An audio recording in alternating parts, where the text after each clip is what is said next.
He's from Carnegie Mellon University. He's doing his master's degree in integrated innovation for products and services. Kyle has quite interest in environment and sustainability and actively participating in social awareness. He's co-founder and co-CEO of renewable energy startup called Blue Earth Tech. And we're looking forward to hear your interesting talk, and welcome to the conference, Kyle. Yeah, I think I'll unmute you. Can you do it? Yeah. Yep. So can you hear me? Yes. Awesome. First of all, I would like to thank everyone coming out today. I truly appreciate it. It just shows you how much you do care about our Earth and our climate and how serious of action we do need to take. So further introduction about myself, I'm Kyle Snyder. I'm a climate activist from Pennsylvania in the United States. I'm going to tell you a little bit about my journey, how I became a climate activist, and why I co-founded Blue Earth Tech. So when I was at a very young age, I was really fortunate to travel around the world. But a lot of the places I've traveled to have been impacted by something. When I traveled to Yosemite, California, each day I woke up to the smell of burning trees because the state was experiencing a 5-year drought. I've been to Iceland inside a glacier, and that year alone, the glacier melted 20 feet. And I've been to Australia to the Great Barrier Reef, where it's bleached and lifeless. And every single place I've just mentioned has been impacted by climate change. So I decided to transfer to the University of Pittsburgh as a junior, knowing I only have 2 years to create a renewable energy company. And right now I'm actually a co-founder of Blue Earth Tech, which I'll explain later in the presentation. While I was at the University of Pittsburgh, I joined Engineers for a Sustainable World, where we had sustainable initiatives all around the campus and where we educated our students about renewable energy and the beneficial impacts it will have. Currently, right now, I'm going to grad school at Carnegie Mellon University, as you said, and I'm in the Masters of Integrated Innovation for Products and Services, where I want to further my startup Blue Earth Tech from research and development to actual production and become a globally recognized company and just be a big part of this world. So before we kind of get into, why we should get into renewable energy and the beneficial impacts it will have on this planet, I want to have like a kind of a deep overlook of how renewable energy can impact so many other industries. And we're just going to kind of look at the numbers right now. So as you see, every year we emit 51 billion tons of greenhouse gases into our atmosphere, which is just an astronomical number that, I mean, if you try to fathom what it looks like, it's something that it would terrify you. And where these greenhouse gases are coming from are by the things we do every single day. And there's 5 simple things. It's by making things such as cement, steel, and plastic, which emits 31% of our emissions come from that sector. From producing our electricity, 27% of our emissions come from that. 19% come from our agriculture. 16% comes from our transportation, such as our planes, trains, buses, cars, ships. Everything you can think of, it comes from that. And then if you look at our heating, cooling, and refrigeration, 7% comes from that.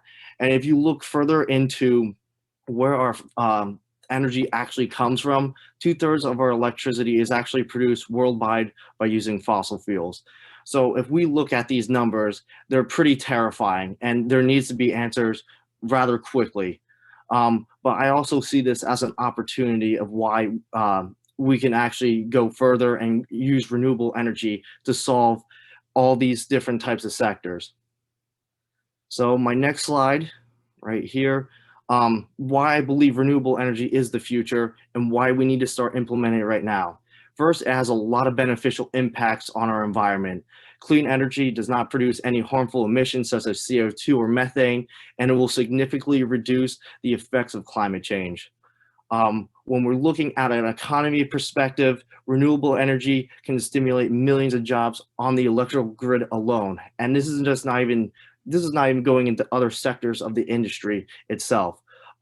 Just by making things such as cement and steel, these plant manufacturers can use the renewable energy to create their products, which can significantly reduce their CO2 emissions. If we get our electrical grid to 100% renewable energy, our transportation, such as our cars, trucks, our buses, they will no longer have to use combustible engines. And so we will be able to mass produce our cars to be more sustainable and eco-friendly, and they can become more affordable to a bigger market. And then if we look at how we heat, cool, and refrigerate our houses, homes, and businesses, if we're on the electric grid right now of 100% renewable, it means our houses, our apartments, and our businesses will no longer have a big impact on our planet. But in some, we really must get to net zero emissions by 2050. Is it possible? I believe so. What do we have to do? We need to transition to renewable energy right now. So this is why I've created Blue Earth Tech. So in 2019, we created Blue Earth Tech for a specific purpose. It's making green convenient, and I'll explain that right now. We see that renewable energy is a little bit costly, such as creating solar panels, manufacturing them, installation and maintenance, and that goes with wind turbines and hydro power plants. So what we decided to do is try making a product that's affordable for everyone, accessible for everyone, and convenient for everything else, such as maintenance and also installation costs. The second reason why we created this company is because we see that there's a lack of global leadership around the world on a humanitarian crisis. So I felt like if no one else is going to take this serious, I might as well create a product and do as much as I can before the planet is destroyed in front of me. And the third reason why we kind of created this is to kind of provide like hope and like some type of security and optimism about the future. We really want people to believe that change can happen, but change can only happen when we all come together and we work together. So as you see below, our mission for our renewable energy company is to make the electrical grid 100% renewable energy by 2035. And our long-term vision for this company is becoming a multinational company leading in innovation in renewable energy and electrical vehicles. And when we say that we want it to be a global type of company where we get perspectives all around the world, creating new products that will serve communities of low and high income classes. So my question, is what can you do? And I see that everyone took their times out of their days. Everyone see that there's a global crisis going on right now. And the only thing I could say is to act right now. And this doesn't mean you contact your politician, local politician, become the local politician, become part of your government, join SDG, create a nonprofit, create your own business. I know there's a lot of adversity going on in the world right now, but the only thing you could do is take matters into your own hands. I firmly believe that, and I can only, the thing is, change only comes when you want it to. So you need to, take bold actions right now and do everything you can. It'll be worth it. And if at the end, I kind of have all the works cited where I got my statistics. But thank you very much for having me on this panel today. I thank you all for joining today also. Thank you. Thank you very much, Kyle, for your interesting talk. And again, we have some questions, but we will put them towards the end. And I think now I am the final speaker, or there Yes.